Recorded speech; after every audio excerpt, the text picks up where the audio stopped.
Welcome to Biz Bites, brought to you by Com Together, helping businesses like yours build their brand through telling amazing stories to engage and grow audiences on multiple platforms.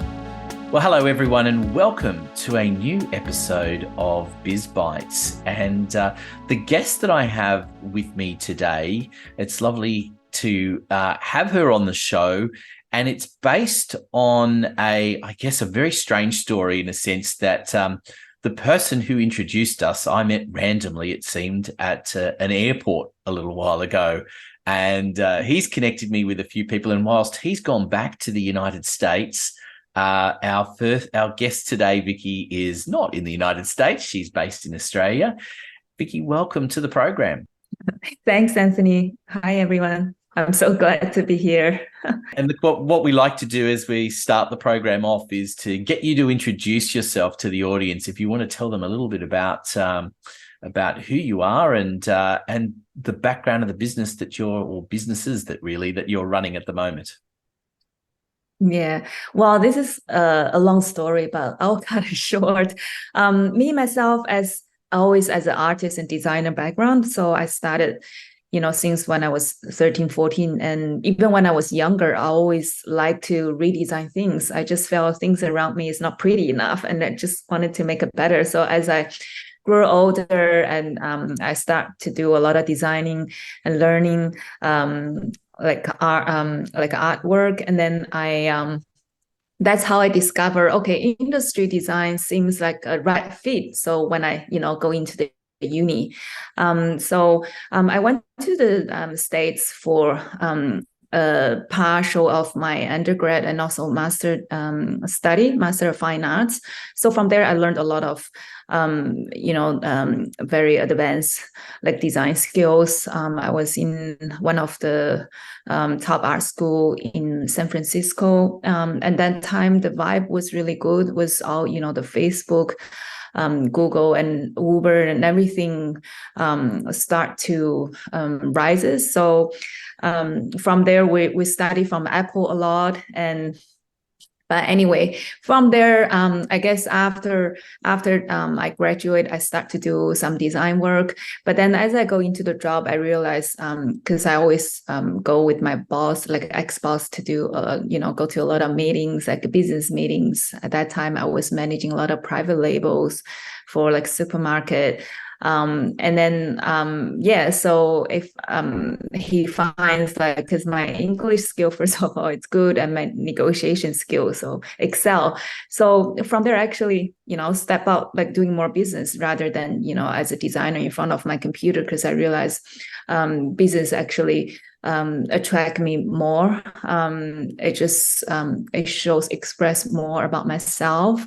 So from there, actually, I started my own business, like organically, basically, because I got the supplier, got the customer. They pushing me to start this. Like, it's not like I want to make money, so I start business, and it's never worked that way. I suppose it's always, organically.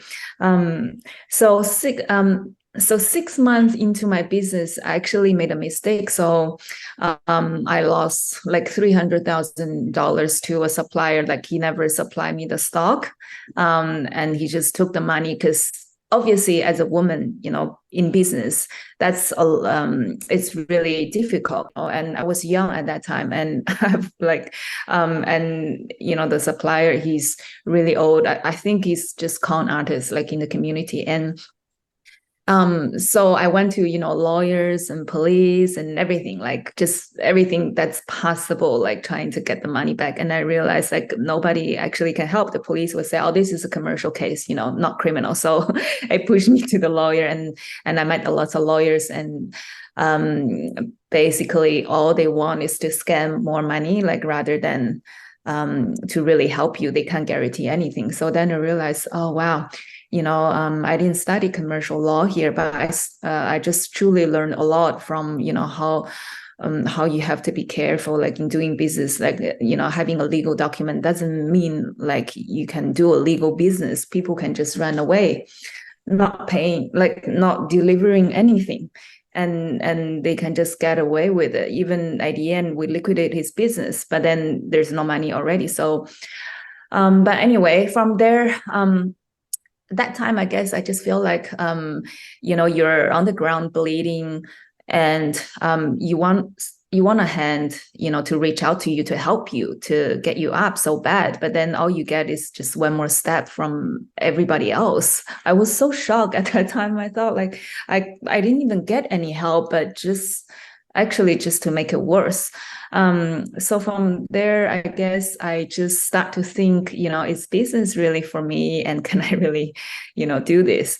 And, after the research, and also, I guess the perseverance is very important in this journey, and just to never give up. And like my friends know, like, in my dictionary, there's never a no. It's always a yes, and always give it a go. And that's very important to keep me going. And so luckily, I got a contract with a new customer that's a much bigger contract that can cover, all the losses that I have.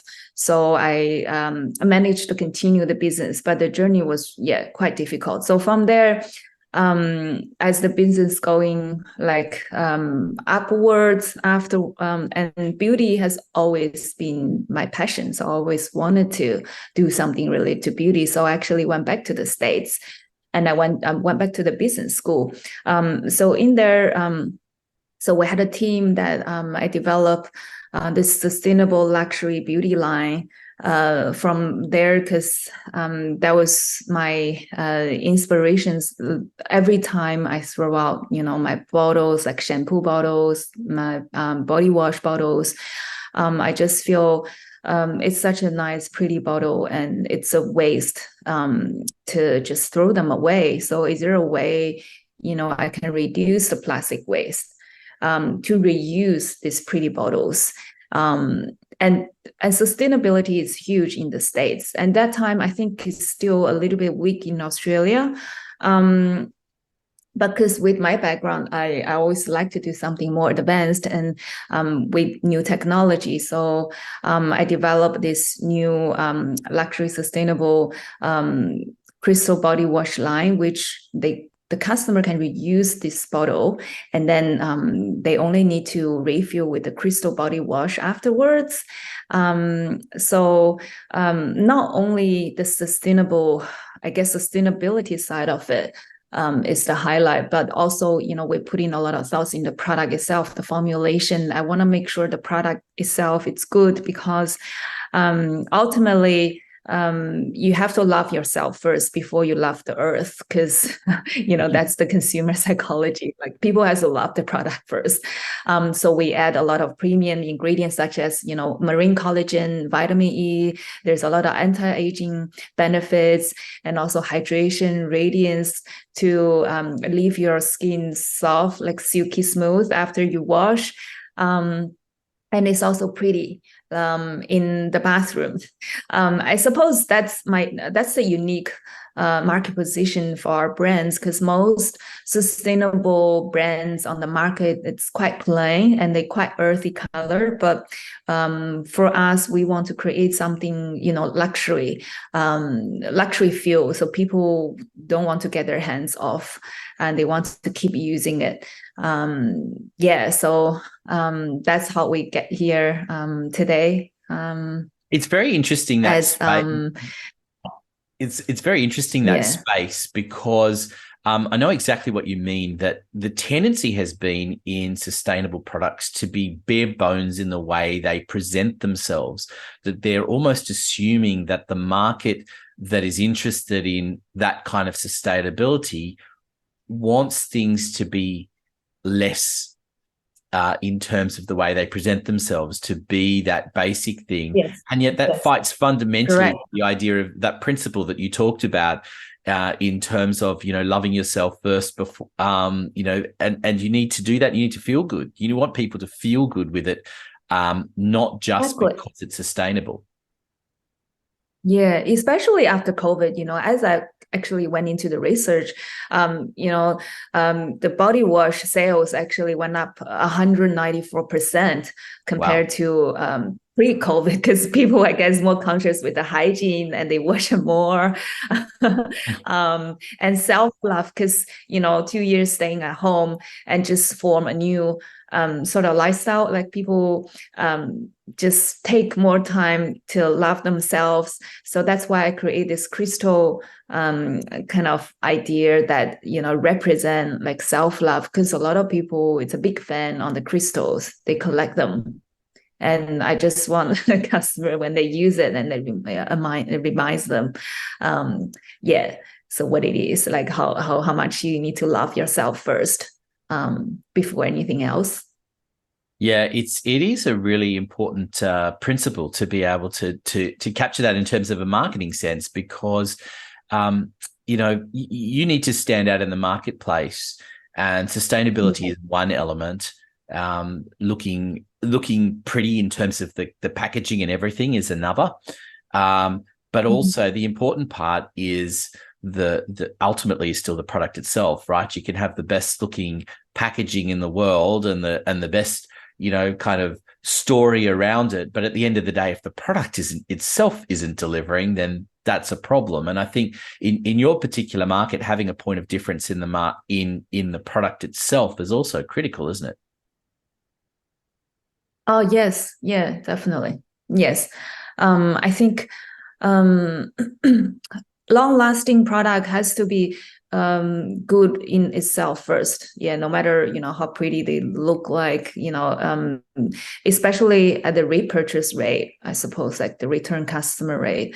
If they love the products themselves and they will just repurchase. And also, I think the smart part of this product is we'll do a subscription model afterwards, because people can subscribe for 12 months and they get like better value. So in long term, they reuse the bottle and they can also save. And the product itself, like I said, like chemical free, like soap free, it's paraben free, sulfur free, and it's totally clean, clean beauty, vegan and cruelty free.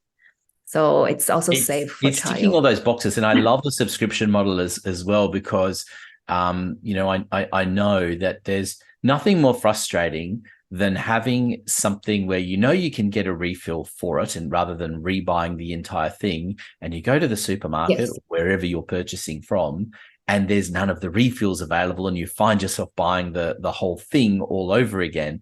But I think also exactly. when you look a little bit deeper as well, the sustainability of the packaging of the refill is not always there either. So you start Yeah. half the time you're wondering what's actually the benefit in the refill. Is it just an idea that feeds into it without it actually being thought through? Yeah, that's right. I think there is some of the brands that have the refill, but they're mostly liquid. They're not solid. So our design is basically like a little crystal, like a solid kind of form. And it's easy to bring. It's actually good for travel too, because we're going to develop this the travel size as well. Because from the research and statistics, the liquid bottle gets damaged pretty easily, like during the transit and during the traveling, and it's much more heavier too. It's not cost effective in the shipping. And with our solid form, non-liquid kind of formulation, that actually reduce the shipping costs, which I guess in that way it's also environmental friendly because it uses less fuel from either the truck or any other transportation. Um, so there's a lot of I guess benefit and advantage of our products. Absolutely. Well, what I wanted to do now is to kind of go back a little bit to the business journey that you touched on, because it's an incredible journey that you've had, and certainly you've had to toughen up along the way. Anyone that's Yeah. suffered a loss of the kind that you did, and still got up off their feet and moved forward in the way that you have is huge. But I want to go back further and say, okay, tell me a little bit about your upbringing, because you've obviously moved around a little bit. and I know then through to the education process, because you mentioned the overseas education, which you and I talked about previously when we originally met. So take me back to the beginning. Firstly, where were you brought up, and how did you come to get to Australia? Oh, yeah, that's a long story. Originally, I was born in China, and I had some, study in China. But because my great grandma is from Japan, so I had a little bit like Japanese culture in me.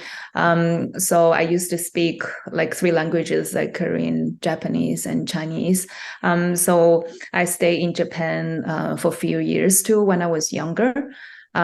So as I grow a little bit older, like probably in high school, in between high school and university, I went to the States because I was trained by I would say an English teacher that's from from the States. So I just instantly like fell in love with the American accent, and because I had a choice at that time, there's British and American, and then so that was an easy choice with me. And I always, and I think, and I love the American dream concept, and I always have the same spirit, and I know that that's the place that belongs to me, and it's never defeated. You always, and it's a very competitive culture, and you always want to be the best, and you always have to work hard. So which it is when I was in the States study, and it was every night you have to study till 3 a.m. because or 4 a.m. Because in knowing everybody else always want to do the best job in the class. So during in between my parents, they all migrate to Australia. That's how I landed in Australia, I suppose, after, because that's, Australia, it's a good environment for, I guess, bringing up families. It's relax, and it's a relaxed environment. And I guess the air, that's what I say actually, I think Melbourne was rated like #1 most livable city in the world for a while, like a long time ago. Yeah, don't tell anyone in Sydney that, but yes, yes. Yes, sorry. We get a bit competitive, don't we? I lived in Sydney for a couple of years too, so yeah, so it's very different vibe. I never studied in Australia, but I live here and work here. I mean, doing business here. It doesn't matter now. Right now, it's global. Like anyway, it can be remote. Although actually, most of my clients are from Sydney. Actually, don't have any clients in Melbourne, so it doesn't really matter. Like me as a and when you say, I should say, when you say clients, because you're not talking about people who are buying your beauty products, you're talking about your other work that you're doing, aren't you? Okay, so yeah, so because I had a B2B business that was running for many years, as I said, like where I fell, but then I got up again. So that business is still running, and that's mostly with the Sydney customers. So that's a business channel. With the business, I mean, I work with. Yeah, with the customer base, I do have some. Yeah, I have everywhere. I had the New South Wales. I just had a Sydney customers. Couple of them ordered the product, and have a lot of Melbourne, but I would say probably more in the States. Still at this stage, and because I have another different business that doing events. We have fashion show gala dinner, and which is it's a charity gala as well. That I also sponsor my product in the events, and get people to know the products. And I do a lot of speech through different events in Sydney, Melbourne, Brisbane, Perth, Adelaide, so across Australia. Just trying to increase the brand awareness. So that was really fun. I enjoyed it as I, going with my business. And I think that was when we had our first conversation on the phone, I think you were in the car on the way to doing something for Channel 7 at the time. Oh, yes, that's right. Yeah, that was in Sydney. That was a good fun. Yes, 500 people. So that's Young Achiever Awards hosted by Channel 7 and 7 News and Award Australia. Yeah, I'm so proud. Like I can actually sponsor the gift for some of the entrepreneurs that win award. Like they all very amazing young individuals. I love I'm how, I surprised. love how you're giving back already from this, and I think it's a theme that you've got in all of your businesses, that you're Yeah. giving back, and at the same time You that take your that receipt first, yeah, before yeah, you take. that looking after yourself and that beauty idea is also very strong in all of your businesses as well, isn't it? There's a whether it's design, whether it's fashion in events, or whether it's also obviously in the beauty products themselves. So tell me, where does all that come from? I mean, what did your parents do? They've obviously had to migrate across to Australia and everything. What's their background? Oh, my parents, my mom is a doctor. She's always she loves like all the medical practice and my dad is more of it's kind of like a builder, like construction. He has a construction team. So it's always in sort of like a property side. But my dad is he's, I think, talented in drawing and singing, and probably the genes from that side. Um, and because I studied music actually when I was younger for 10 years too, in accordion, piano. I had a certificate in, I think, level 8, so I practiced a lot. So I used to compose. So I think all of that really just maybe developed my left brain or right brain. In the meantime, I'm really good at math. I love math too. So that's, I think, important for business. I just, when I was actually doing the music, I didn't necessarily love it, but then I think it has really big impact in you in the childhood, like in later on in your life. So I would encourage, any young individuals, or you just explore more hobbies. And even in school, doesn't matter what you study. I think it's more like stimulating your brain or developing your brain, rather than, because I know a lot of people think, oh, I don't want to go to school. Like school is useless. But for me, I still think, especially for women, education is very important. I wouldn't say for men.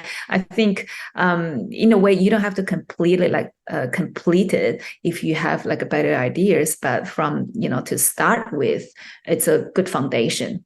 So I guess that's all together that had yeah Well, affect me on the design. Also, I'm a perfectionist actually. When I was young, everything needs to be perfect. It's just me as a person.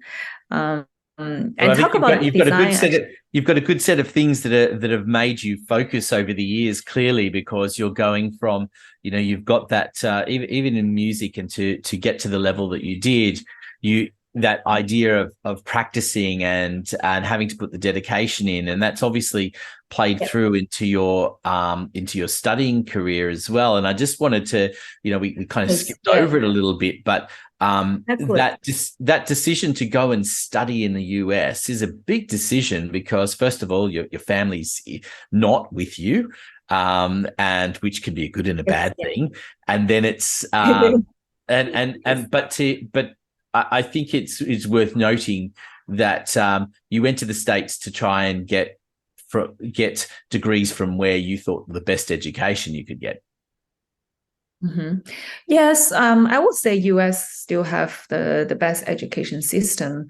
It's the freedom environment, and you just feel like, you can make anything happen. I was in Silicon Valley, so that's the vibe. Like everywhere you go, everyone is expressing their really futuristic ideas, like something you never heard of, and you can actually make it happen. So that's really exciting. That's the part I love about And maybe because I was just influenced by some of the American culture when I was younger from the tutor. Like since I'm 5 years old, I start to, speak American English and learning the culture. So yeah, that definitely impact a lot. And just, yeah, and all the movies, everything, I guess. I was fascinated by Apple computer and all the Apple products, like when I was young. And I thought, oh, this is really, like what Steve Jobs does. Yeah, he's my idol, like the way he designed everything. And yeah, I think it's very how do you say? Yeah, he's an influential person, I'll say. To me on my design journey when I was younger. That's why actually I never sacrifice on design, even for my product design, because I have like certain eye on the design standard. I work with actually some of your cine like Italian designer they used to do for Hermes, like SK2, like Olay, like all big brands from Europe, America, and Japan. So I work with the elite team, and I supervise with all the design, and that's all everyone, like we come up this idea. So hopefully everyone would love the bottle enough to keep them long enough and to reuse them. This is the main purpose, to reduce that plastic waste.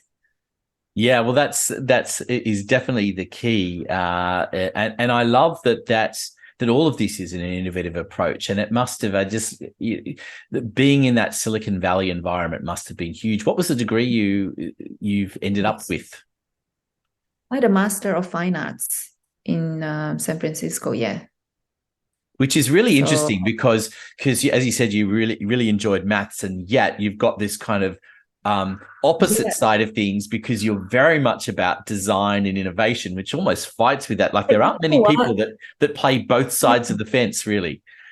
Yeah. Yeah, but it's funny, like you think design is very different from art, being an artist, doing a painting, that's totally different. So being an artist, it's more like doing stuff for yourself, but doing design, that's more for other people. And design is actually a very comprehensive process. We have to do, all the engineerings, all the explosive view, like say, if I design a cell phone, like I have to know every part of it.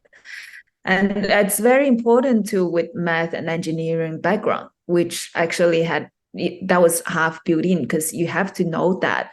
It's super complicated. So at the end, actually, when I complete my degree, I realized this is not for women because it's super, it's like extra complicated. And there's more definitely like mostly men in the, I would say, yeah, in the classes, and their brain is wired differently, I would say. So for me, I think for a woman, that's a journey to actually help me to do like in tackle everything, I'll say, because it's good to do something very complicated in the early stage, and now in life everything to me is like really simple, like much more simple. Nothing can be compared to what I studied before, because that's something like you couldn't figure out. You got need like long time doing many research to figure out. And I suppose that's part of the education I had there that influenced me too. And every day we're doing a lot of critique. It's never all about like, oh, doing a good job. It's more about like how you make it better, and it's all about problem solving. You have every day you have to think about, what about this scenario, what about that scenario, like all the scenario together. You have to make sure the product is perfect, because in the product it's able to solve every problem in every scenario. That's how I have that thoughts in my products. That was just well thought out in every aspect. I said from design, the product itself, and the environmental impact, because we want to give back to the community and not just be selfish. Because climate change has become really one of the biggest problems in the world today. Beauty industry already have 120 billions of waste, packaging waste alone. Wow. So imagine the other packaging waste. And out of that, like just causing the global warming. So, as individual, how can I do, like, what can I do to actually help? This is a little, I guess, a little things I can do, but I want to create like a bigger impact down the road, because there will be many other product lines, on the hair, maybe hair care and face and makeup and everything will be having this sustainability thoughts in behind. So ultimately we want to do good to the earth and to us, and always have a bigger vision, but start from small. I love your story, Vickie, and the determination that you've got, and the creativity that you've got, but always at the fore is that idea of beauty, but in an individual way, and making sure it's done in a context of giving back. And I think that's makes you stand out in what you do. And I can totally understand why people that work with you kind of are going to get that aha when they start seeing the way that your brain works. I often ask people on the program, what's the aha moment that clients have with you?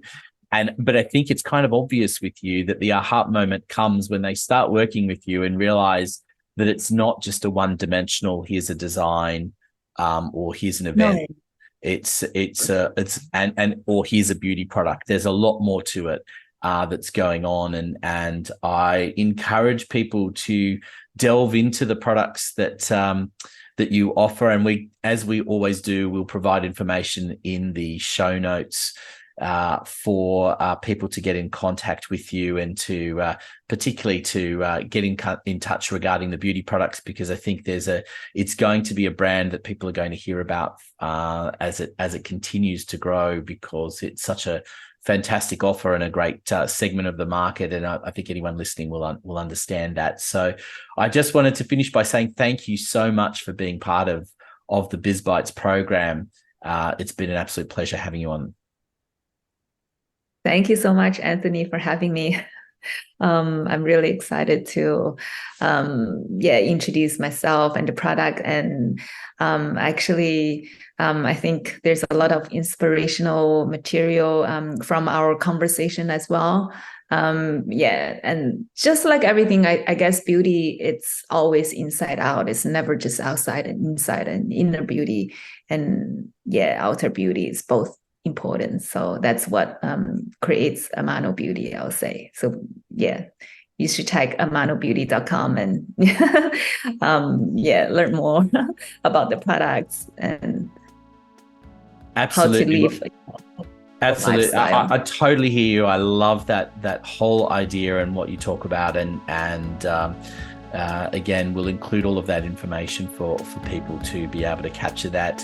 Thank you again for being part of BizBytes, and thank you everyone for listening in, and we look forward to having you on the next episode of BizBytes.